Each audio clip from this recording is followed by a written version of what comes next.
Un léger mistral souffle dans la vallée du Rhône sur les coteaux ensoleillés de la Drôme provençale. Entre les truffes et les oliviers, s'étend sur la commune de Vinsobre le vignoble du domaine Chaumarneau.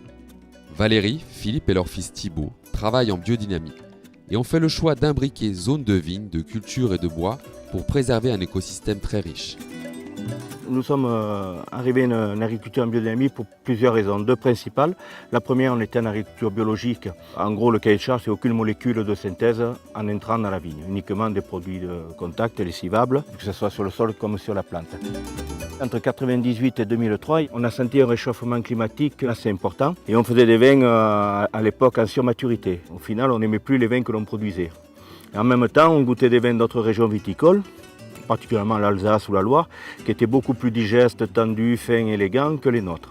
Et il se fait que quand on appelait les vignerons pour prendre rendez-vous, parce que quand quelqu'un fait quelque chose de bien, il vaut mieux aller lui demander comment il fait que de chercher pendant 20 ans. C'est là qu'on s'est aperçu que un travaillait en biodynamie depuis 10 ans, l'autre depuis 20 ans, l'autre depuis très longtemps. Le facteur commun de tous ces vins qu'on aimait, c'était quand même la biodynamie. Donc le trait commun là, des vins en biodynamie, c'est cette fraîcheur et surtout la digestibilité, la buvabilité. C'est des vins où nous, en vin méditerranéen, où souvent l'alcool est prégnant, on gomme ce défaut. La typicité de Vinsobre particulièrement, c'est qu'on a quand même des sols argileux.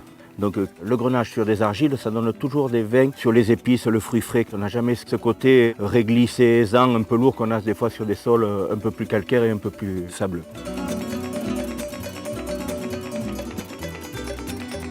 Sur la partie vinification et élevage, on reste sur la simplicité.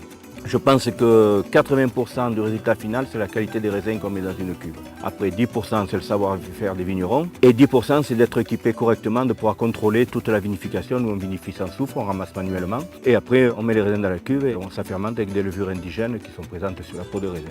Et généralement, la nature étant bien faite, les levures présentes sur la peau sont toujours en adéquation avec le millésime, avec l'année. Et ça se passe relativement bien. Il y a rarement, sinon jamais, d'accident de vinification.